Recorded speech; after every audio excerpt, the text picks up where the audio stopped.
Father-son poker. Got my helper. Come on, buddy. Met a Ray-Ban controversy. What world is this feeding? Part-time poker guy. Free cookie giveaways. Yeah, shouldn't bluff these people. Fresh exotic food. Can we do 5 rolls each? And $1 million bounty. Shuffle up and deal. Welcome back, friends and D-Gens. I played in the World Series of Poker kickoff event and went on a crazy run that you have to see to believe. I'm gambling again. Let me tell you all about it. I'm Mike Reardon, part-time poker pro, and this is Vlog 27, the World Series of Poker Mini Mystery Bounty.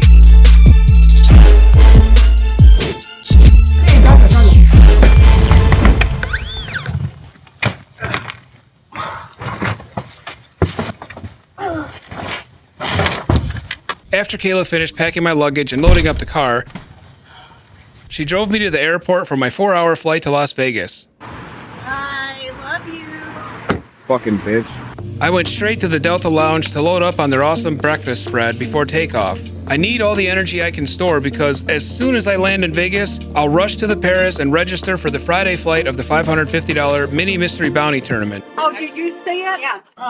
This is how the Mystery Bounty works. The buy-in is $550. Each entry is split into 2 different prize pools. $256 is added to the traditional prize pool, and $200 is added to the bounty prize pool. Check out this image for the details. The other fees are the tournament rake and the dealer appreciation auto gratuity fee. I don't tip. And just so you know, when you cash out from the tournament, they ask you if you want to tip the staff and dealers. As I just explained, when you buy in, you've already paid gratuity, so I refuse to tip anymore. I can't help but think that this is intentional, like how all the restaurants now seem to add gratuity automatically and blend it into the bill, so that hopefully you don't notice, and at the bottom you still see the question, would you like to leave a tip? Oh, did you see it? No, I never want to leave an extra tip. Get the fuck out of here with that bull.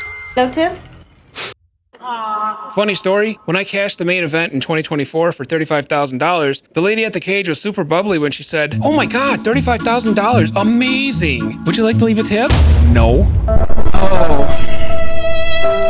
Okay. Yeah, that guilt trip ain't gonna work on me, bitch. I'm 4 months late on my mortgage. Anyway, back to the Mystery Bounty rules. You start with 25,000 chips, and the blind levels raise every 30 minutes. You have to survive 22 levels in day 1 to make it to day 2. The bounties only kick in starting on day 2. Everyone that returns to play day 2 gets a ticket when they start. When a player is knocked out, he has to give his ticket to the winner. This is the bounty. The winning player redeems the bounty for a mystery prize, and that prize will either be a $500, $1,000, $5,000, $10,000, $25,000, $100,000, $250,000, or the top prize of $1 million. The mystery part is because you don't know how much your bounty is worth until you redeem it. Even though the first place was $400,000, everyone is still lusting over that $1 million bounty. That makes this strategy a little bit different from a traditional tournament, incentivizing players to make riskier moves for a chance to win that bounty. Surviving to day 2 is the first goal.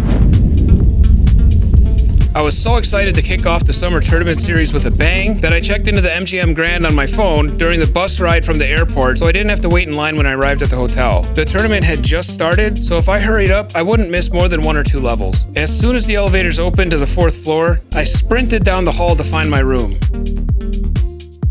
All I need to do is toss my luggage in the room and immediately take the deuce directly to the Paris and register. We're almost there.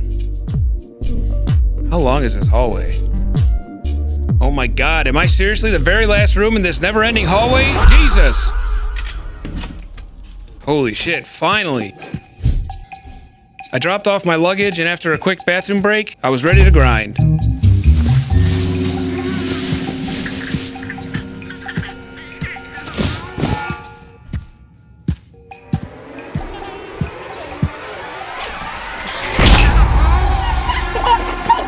Mike Jr., what are you doing here? My totally real son was a stowaway on my trip. Oh, that little scamp. While I'm flattered that my totally real son, Mike Jr., snuck into my bag so he could spend some quality time with his old man, he definitely won't be allowed into the casino because he's not 18. I have an amazing poker face, so you probably can't tell at this moment that I'm absolutely boiling with rage because this little asshole just ruined my poker weekend. How could you betray me like this? I didn't want to act on my murderous thoughts, so I took a walk to the nearest store to clear my head and buy some snacks and other baby shit for the boy. And that's when I came up with the greatest plan ever. I'll just take Junior with me when I play the tournament. What do you say, little buddy? Want to hide in my backpack for 13 hours?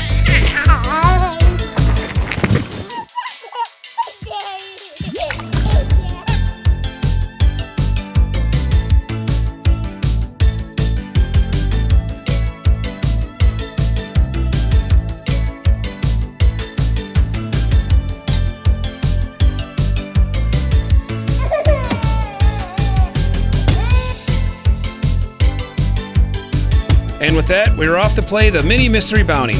Blinds are 100, 200, 200. I'm in the big blind with ace queen off. Action folds to the button who raises to 2,000. The small blind calls. I raise to 7,000. The button goes all in for 8,000 total. The small blind and I both call for 24,000 pot with live side action. We check it down to the river, and the button wins with the worst starting hand just because he had the only heart to make the flush.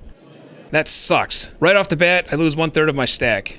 You played that hand terribly anyway. Junior, is that you? I'm talking to you through your Meta Wavebands. Be quiet, dude, or they're gonna think I'm cheating. The Meta Waveband speakers are so good that only you can hear them. Alright, man, well just chill. Don't get me in trouble, alright? You're already in trouble. You should have min-raised the button so the action was still open. That doesn't make any sense at all. Then we raised all in if the small blind called. I would have lost the same amount regardless. Don't be results oriented. What does that even mean? Part-time.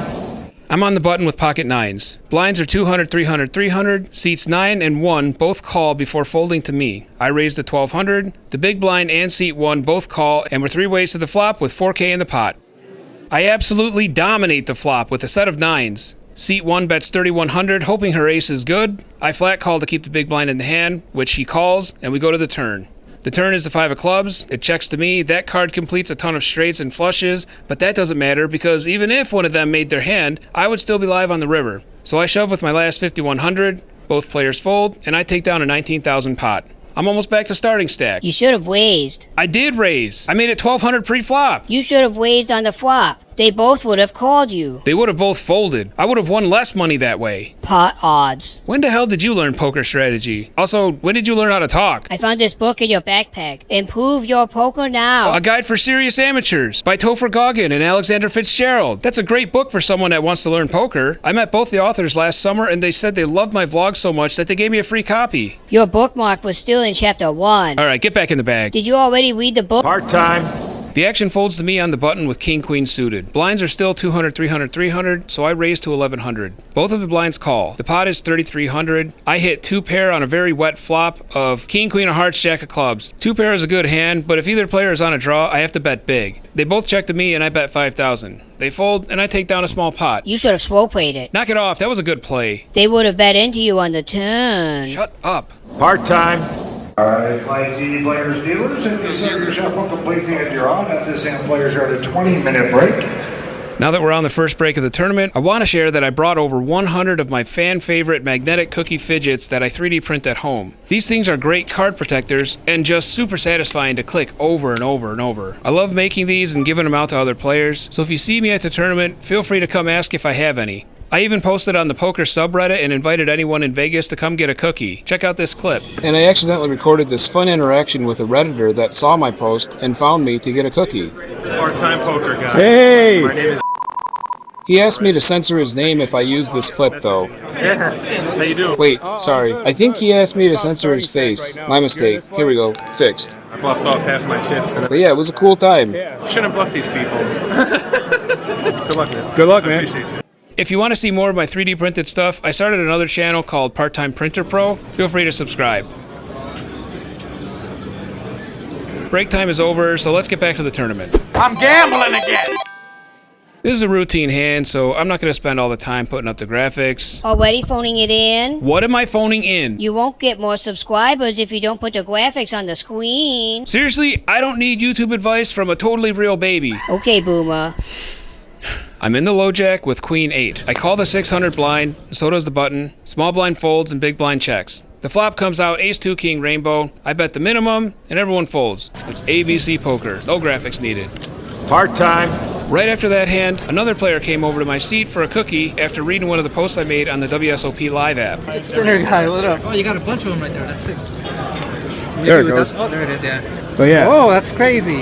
All right, Thank you, man. Good luck. One of these days, I'm going to finally land that Oreo sponsorship. I'm gambling again.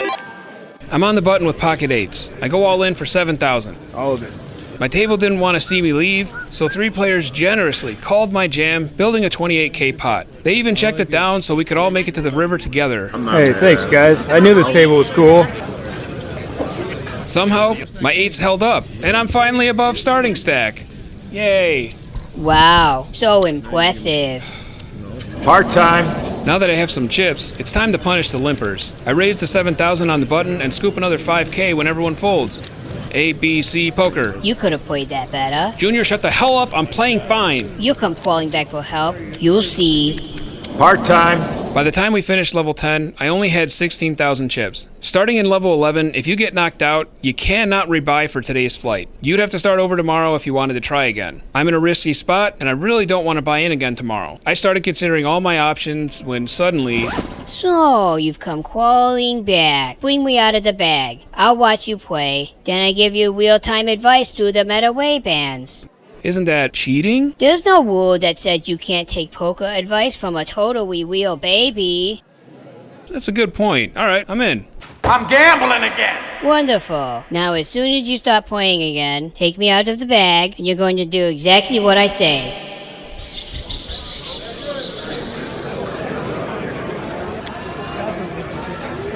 When we returned from break, I introduced my new friends to my totally real son, Mike Jr. That's my son, Mike Jr. I told everyone he's my little helper because he's going to help me get some better cards. We all had a good laugh. Oh, did you see it? Yeah. But little did they know that Mike Jr., a totally real baby, knows how to count cards.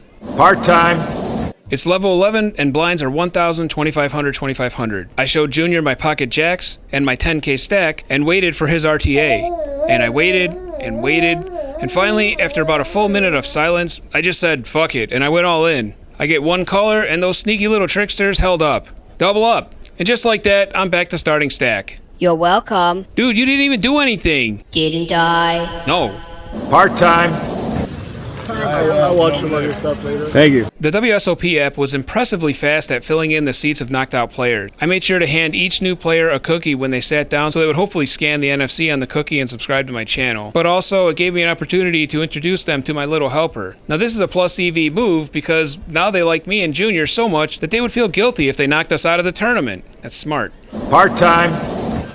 Junior hasn't actually given me any RTA yet because my hands have mostly been trash. I didn't get any good cards at all. What are you fucking doing? This is my good luck, buddy. But that was until I found myself short-stacked in the big blind again, with about 16,000. The whole table liked me so much that they decided to fold just so I wouldn't have to lose my big blind. But there was a problem. The player in the small blind had just moved to our table, and I hadn't yet given him a cookie. So he didn't even realize what a cool, fun guy I was. So after everyone graciously folded to give me a walk, he puts me all in. I didn't even think he looked at his cards. He just puts me all in because he has so many chips already. What a jerk! I already paid 5,000 of my 16,000 chips, so it's gonna be really hard to fold anything right here. I wasn't sure if I should call the jam or not. I don't want to play again tomorrow. I hadn't even looked at my cards yet. I really didn't want to leave this table also because it's so much fun. It's a position waste. Just call it. Really? Don't even look at the card. Are you sure? Trust me, bro. You're pot committed. You better be right. Is this cheating? I don't know. I really don't give a shit. I tossed my chips in the middle and called his all in. He shows Jack 3 offsuit. And then I tabled my hand. Surprise, surprise! Pocket aces! Oh, I knew I could trust my little dude. I'm a helper. Come on, buddy. Come on, buddy. I knew it. I knew I brought him out of the bag. I'm gonna get a hand. Oh. That was very low. Oh my God. That's it. You're going back in the bag. Wait, that wasn't my fault. You screwed me for the last time, Junior. You'll be sorry. Well. See you, man. Part-time. Man, I can't believe Junior would do me like that. How could you betray me like this? This is so unfair. I did everything right and I still lost. I sent Junior back to the backpack for a timeout while I dusted off another $300 at the slots. Look at that. Almost half my money back. As I was leaving the slots, I ran into friend of the show, James. What are you doing? You hungry? Yeah. So there's the Morimoto. They got these fish tacos that I like. That was gonna be my plan. Yeah. What are you gonna do tonight? I don't know. 2 pair up there. Okay. He invited me to grab a nice sushi dinner. I potted and I got called 5 rolls each right here.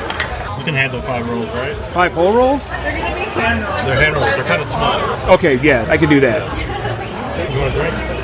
One of those two. Acais? It was divine. And when it came time to pay the bill, he told me he'd take care of it because he's been crushing the mixed games with PLO Professor and Donkfish Poker lately. I'm not gonna argue with that. Thanks, James. After dinner, James invited me to come hang out with PLO Professor and the Donkfish crew at their massive Airbnb. Hell yeah, dude, let's do it. I got nothing else to do tonight. With James, we're fucking max late raising the 600 PLO. PLO Professor is a real class act. He sent a chauffeur to pick us up right at the hotel and drove us to the Airbnb. I hate staying on the strip. Everything is so loud and crazy expensive. It was refreshing to get away from all that noise. Plus, they had a big hot tub that I couldn't wait to relax in. Sitting at those tables all day really kills my back.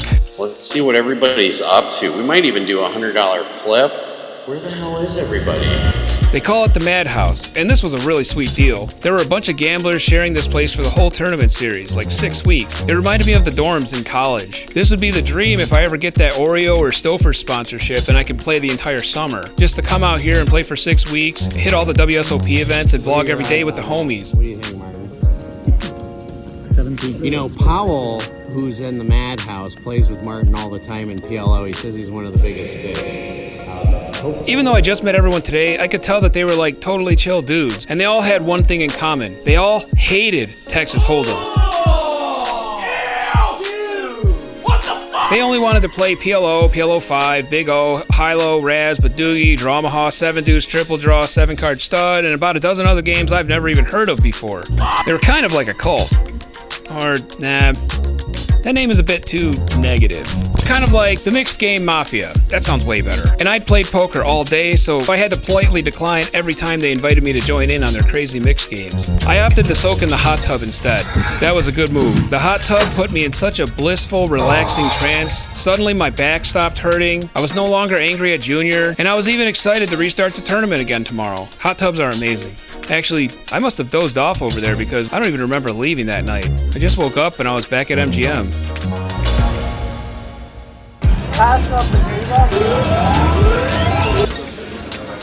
Tap your phone to the cookie Did you see it? like it was made yesterday. This is the luxury suite they gave me. Ooh, this is a pretty sweet place, but I got cards to play. Gold chest means you come up here, it means you are guaranteed at least $25,000. Best of luck.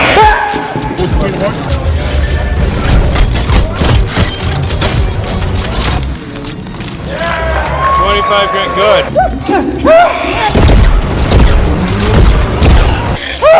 You ain't coming in messing up my game this time, bud.